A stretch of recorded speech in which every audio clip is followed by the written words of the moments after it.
Hey guys, welcome to another ride in the struggle bus where every wheel is an empty triangle. On today's bus ride, we are playing against a 12K on OGS, and this is a pretty interesting game. We get into a pretty gnarly fight early into the game, and so we get to go over things like crosscuts and shapes and liberties and all those things that are important for fights. And then we have an interesting little co-fight where the co-fight itself isn't very relevant, but the threats that end up getting played do become relevant. Just going over how we want to efficiently choose co-threats when we are in fights. So I hope you guys enjoy going over those fights in this game. As for always, I'd like to thank my opponent for playing us today. I'd like to thank you guys for watching these videos, and I'd like to thank my Patreon subscribers for supporting the channel. So with that introduction out of the way, let's get into the game. Okay, let's go. We are white against a 12K on OGS. Let's see how well our friend does with the basics. So we are mirroring one another with the 4-4 and 3-4 facing. Going to mix things up. I'm just going to approach on the outside this time. Just going to approach the unenclosed corner. They pincer, and so we can look at jumping out. But the more modern approach is to jump into 3-3, and so that is what we are going to do here. And then we extend, and hopefully they do not Hane. I'm glad to see they did not. We will Hane, which threatens to connect to this stone. They block. We connect. They need to do something to fix this cut, and then we get to jump. So this is a variation that we should all know at this point in time. So now with black's strength over here, our friend is approaching our 3-4 stone from this side. This seems like a perfectly reasonable move. I'm going to kick to get some strength and then jump just to fully secure our corner so that we don't have to deal with any of the strength over here. This would be a move that would concern me a little bit, but we're nice and strong here. Now with this, our opponent played a move that we weren't necessarily expecting, right? We would expect black to extend over here or do something, but they did not do that. So I'm going to take away the point that they wanted to extend to. Often if we expect our opponents, when we're doing a variation, we expect our opponents to play somewhere and they play away, we can consider playing there. So now here, with them attaching, we can look to Hane or extend. We need to respond to this move. In this case, I think the Hane is a little too much because black has 3 stones here. We only have 1. So we are just going to extend to keep things stronger so that we do not have any cuts here. But with our opponent sliding back, we will take the push. And we will push again. Now this is developing nicely off of this stone. So here we have another Tanuki that seems a little early. I don't think we were necessarily done here. And we have the opportunity to play the Hane and the head of 2, which whenever we have that opportunity, we should strongly consider playing that move. So that is what I'm going to play here.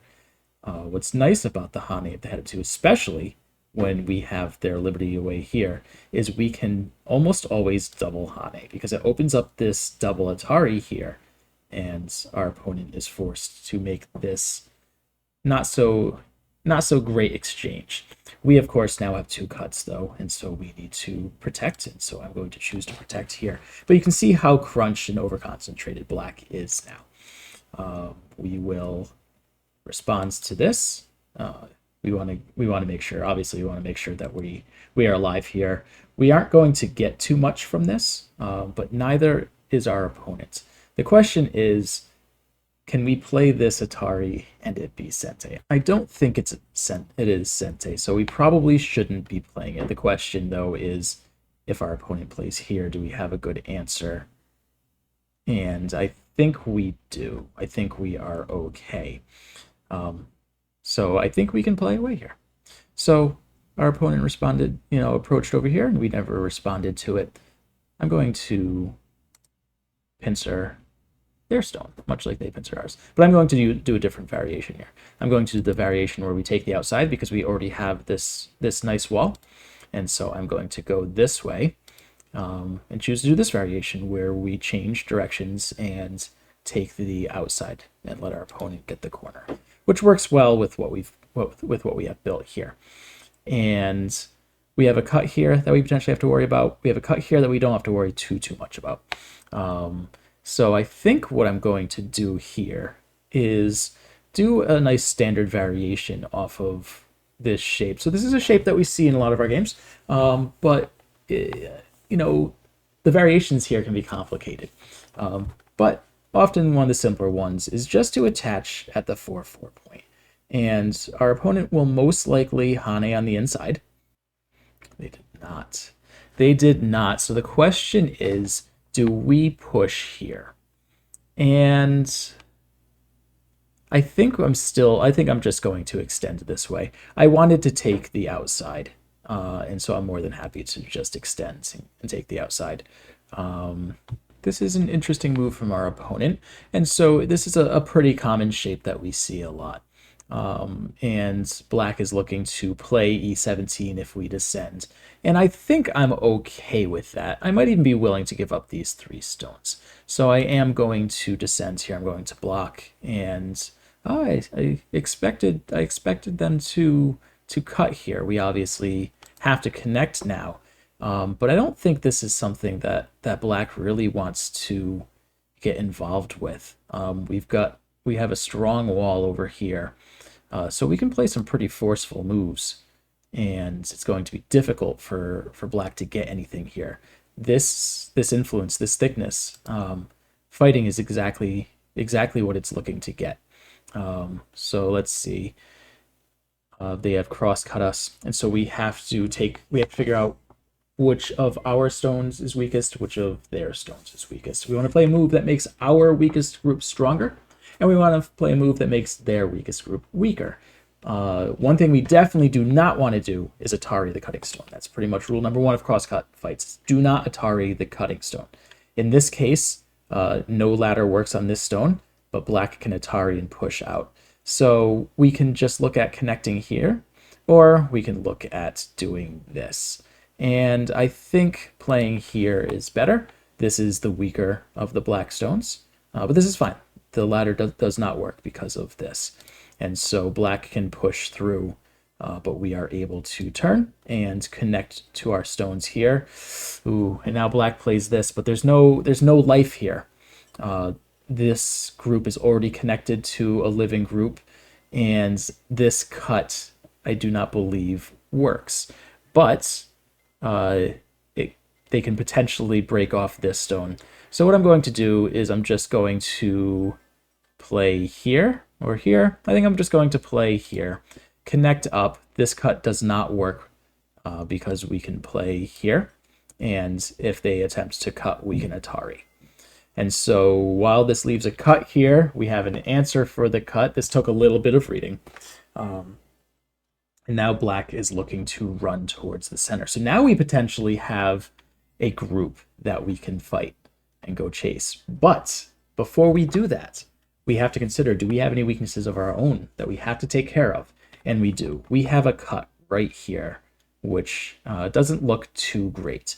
So this group is fine. The group on the inside is perfectly fine. But then these 3 stones getting separated would be a little concerning.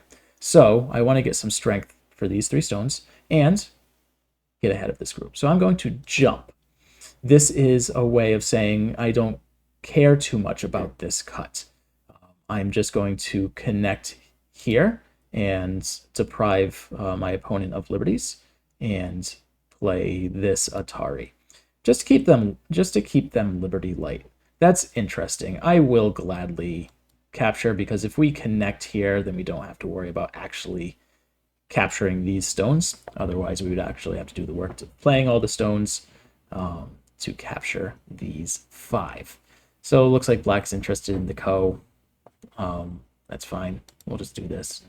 Capture the stone. And we have a tricky little ko threat here. I'm going to play the crane's nest shape. If black fills here, then all these stones die. Black Let's see. How much do I care about this? I don't think I actually care about the Co. We have more liberties than their group does here. So I think just as long as we stay ahead, we are fine. I will play this shape point to move out a little bit faster. So we're getting a little bit away from basics here. We got into a fight pretty quickly, but that's the fun part of Go, and it's important to recognize what to do here as well.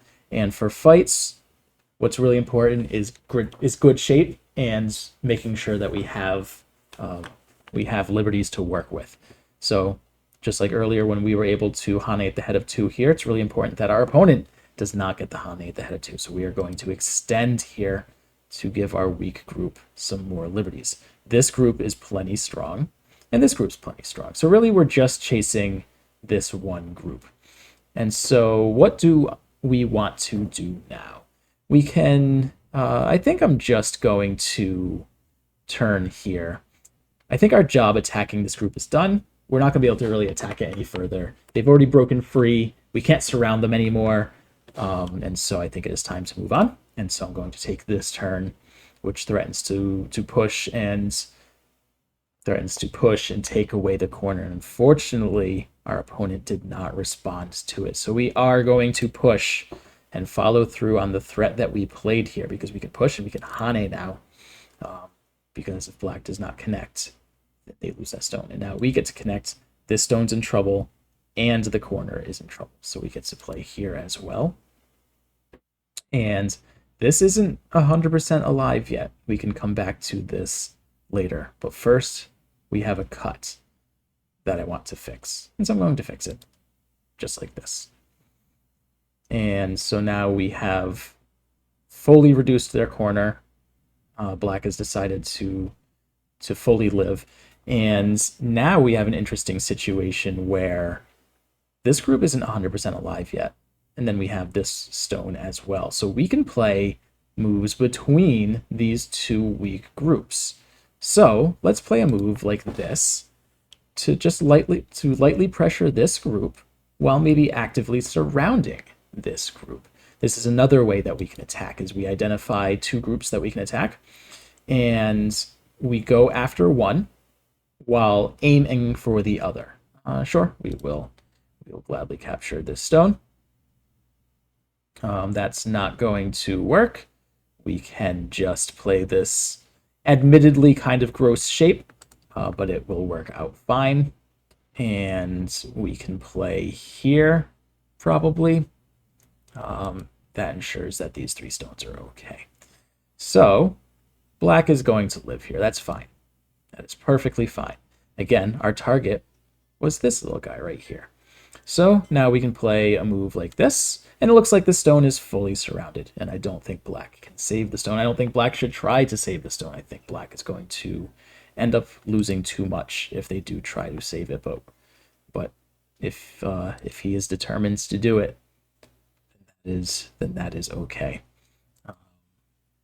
So we will play here, and I haven't done any reading here, but this group just does not look or feel alive to me quite. This shape does not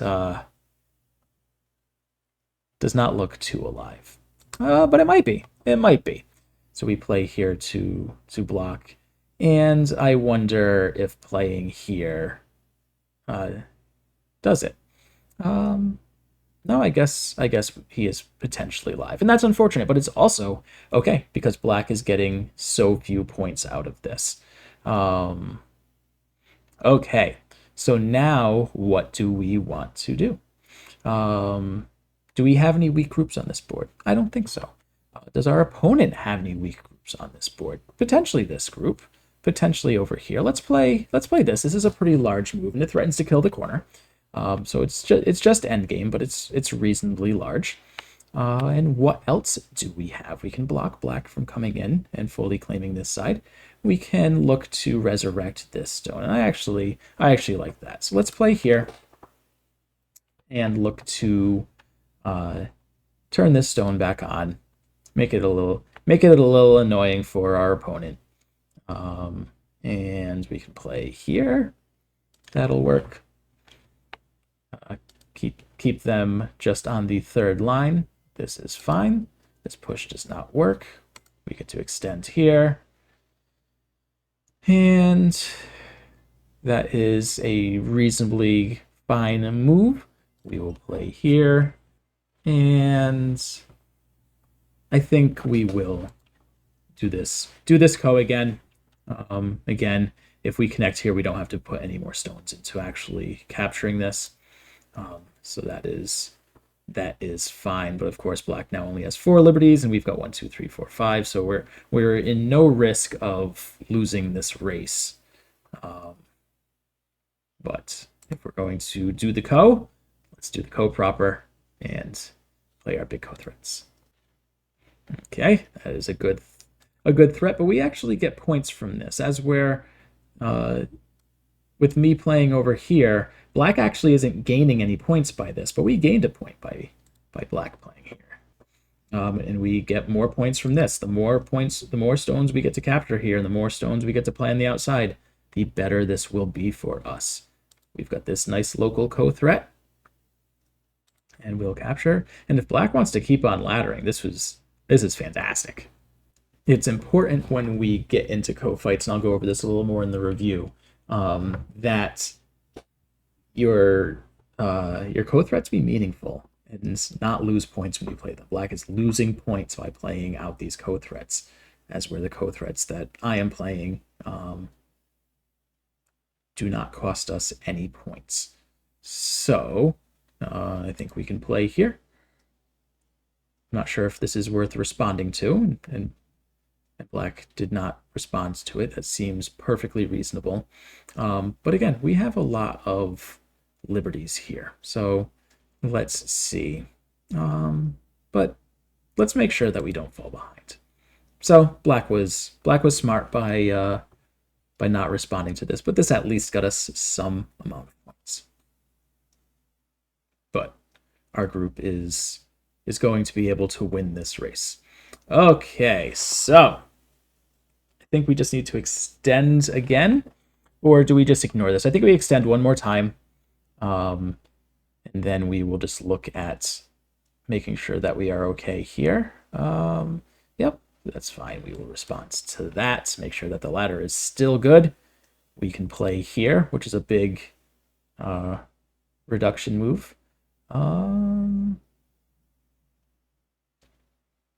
The ladder still works for us here. So I'm going to turn. This is a big move here, and the ladder does still work. So we can play here, and we will gladly extend here and connect up. So we are all nice and connected. One big happy family here. Okay, we will connect here as well. So there isn't too much left in this game. There was this move here that our opponent did not respond to. And so we can push, and then Hane on the first line.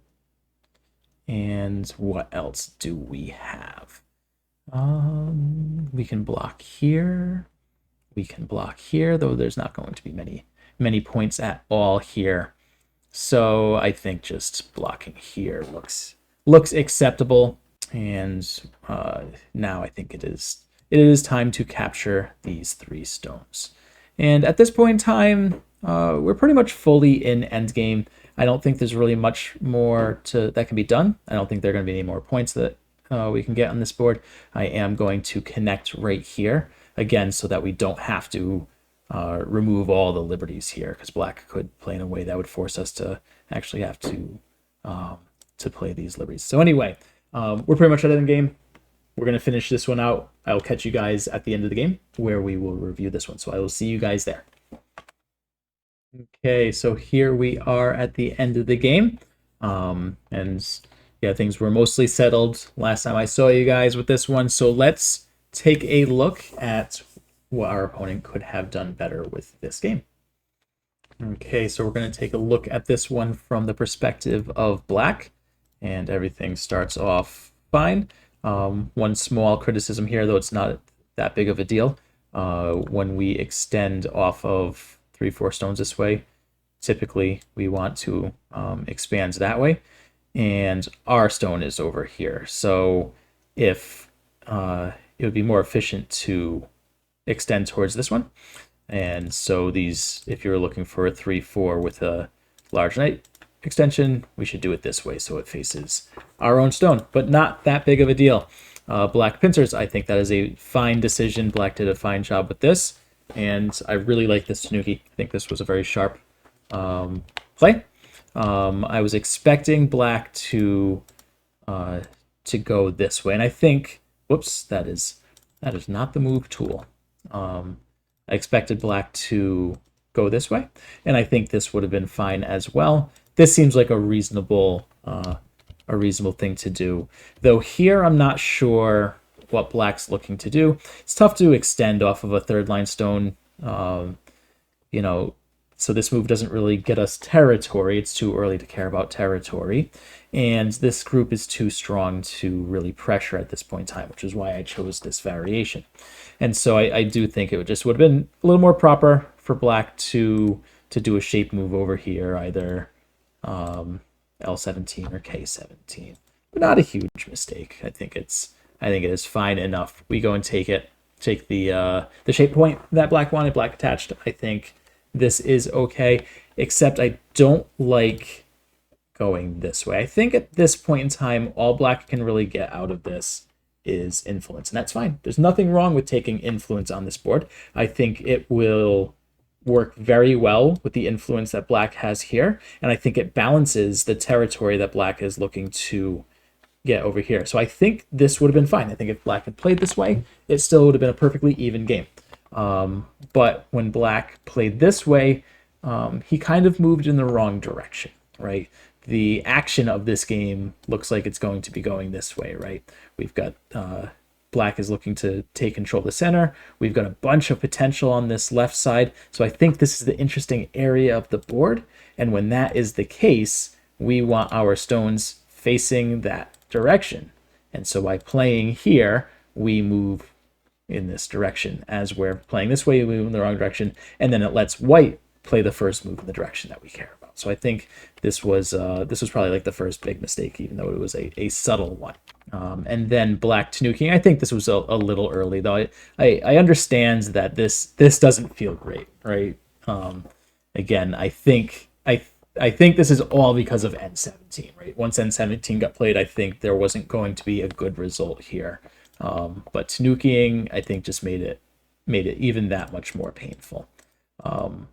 So Black is forced to live, and then we're able to Tanuki and go after this stone.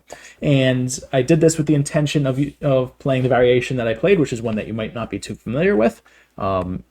Black could have chosen to play this variation if he was interested in breaking this up, especially since there's support down here, because typically White's going to play here, and then Black presses on the stone.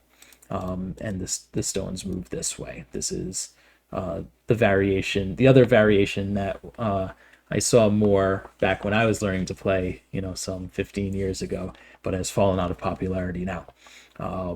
But this is another option if Black wants to stop White from developing while also pressuring White stones a little more because the corner over here. But of course, this is also a perfectly acceptable move. But then yes, I chose this variation just so I can develop this a little bit more. And I was unwilling to put another stone here because we've got two walls. We want a fight here, and so we played here. I think right, Black did respond here. Typical response is this, and then White Hanes, Black Ataris, White connects, Black descends, and then White usually does this to look to jump. And so I just wanted to do this to develop the side. There's some more Aji in the corner. There's some more of the variations. But this is the simplest variation here.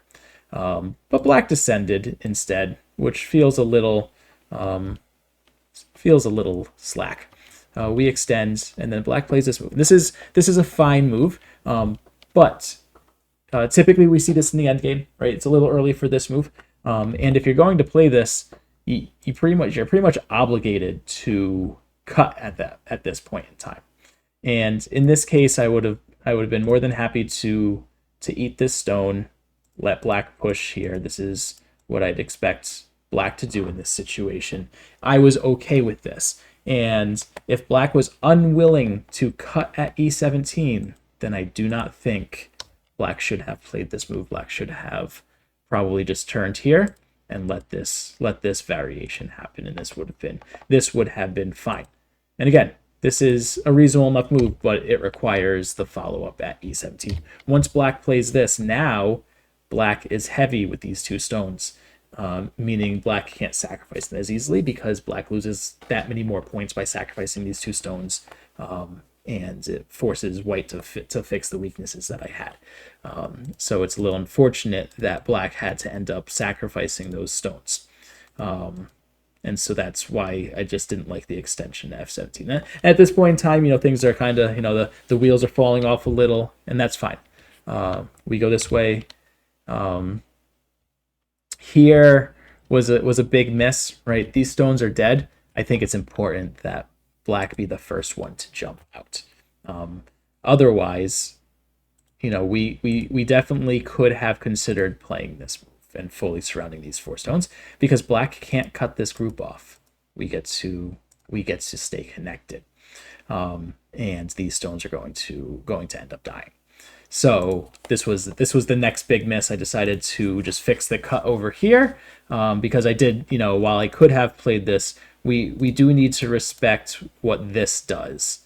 Though I think we're probably okay, but maybe not. Maybe, the cut here hurts too much. That is why I chose to just protect, block, and then black did jump out.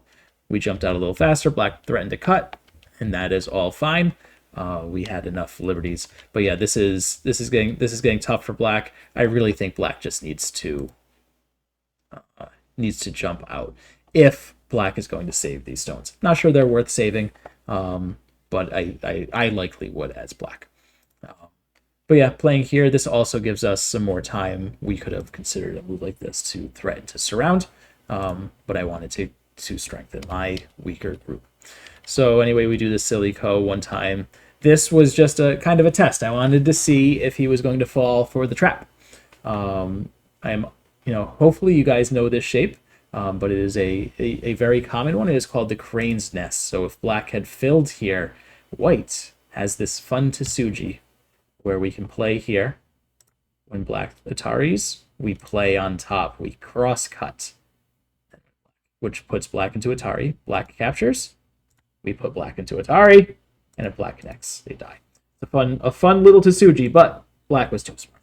Black was like, no, sir, you are not going to crane's nest me today. Better shape would have been the bamboo joint. Not a big deal, but it gets us more liberties on the outside, so just a little bit better. And then we move a little bit more. And this was probably the most just unfortunate move of the game.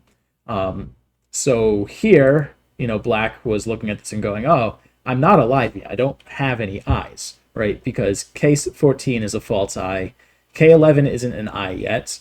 J12 isn't an eye yet. But I actually can't stop J12 from becoming an eye. But more importantly, there are 2 things that are important to this. One, this still doesn't get black 2 eyes. Black still only has 1 eye.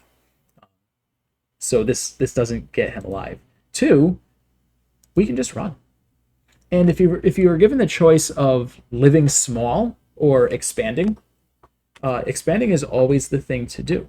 So in this case, black doesn't have 2 eyes, but there's no way we're going to kill this group. It gets black more control of the center, more strength towards the bottom. But by playing this, black loses a lot of tempo and just gives us just a completely free move. And now this bottom side doesn't look too great because we're able to play this move first. This move really wouldn't have been too good if there was already a stone at J7. And so at this point in time, the writing's kind of on the wall. But let's take a look at the ko, because the ko was interesting. I most assuredly messed this up. I played through pretty quickly. You know, I probably could have played something like this to kill locally. This, looking at it now, that this looks like it kills to me, but you know, again, we're not looking to kill in these games. But we did get an interesting ko, and so where did that ko? I guess the ko itself really wasn't interesting in the sense that we weren't really fighting over anything meaningful. But it's still good to go over ko fights because this is a topic that many people struggle with. I love ko fights. I have a fairly good understanding of them. I really enjoy them. I think they're elegant, but a lot of people are pretty, you know, nervous about ko's in general. So the big takeaway here is, you should be finding ko threats that are naturally points for you.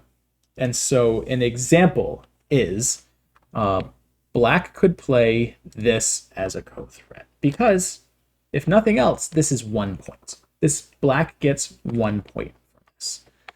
Another example of a ko threat that black could have chosen is something as simple as this, because if white goes to connect now, black can go and tear up a lot of points here. So these are the types of threats we want to be looking for. Threats where, when we play them, we're getting points for them. Because if you are playing ko threats that are, even if they're just getting you 1 or 2 points, and your opponent's playing ko threats that are 0 points, every single move, you are getting points. So, but here, this is a 0-point move for black. I say all this, and then this is also a 0-point move for white. But here, this is where I start having a problem, because while G3 didn't get many points, it didn't lose many points. This is losing black points, because now white is getting stones for free here. So white gets Q6 for free, and so that gets us a point. And then we play here, we take, and then now white gets 07 for free, which is even more points. So if we had backed this up, and you know, if this ko didn't happen, black can probably play a move like this, and now white's not going to get any points here. Or if nothing else, black can do this and start reducing points this way. But by playing this way, we actually ended up getting a reasonable amount of points in this area that we really shouldn't have gotten, because we were able to capture these 3 stones, and we essentially got these 3 stones for free. And so that's really what you want to avoid when you're playing ko fights. You want to avoid playing moves that get your opponent's points or lose you points, obviously. So anyway, I think that's where we're going to leave this one today. Hope you guys enjoyed the game. Hope you enjoyed the video. Either way, thank you guys for coming out for another Red and Strong Bus, where every wheel is an empty triangle. Have a good one, guys.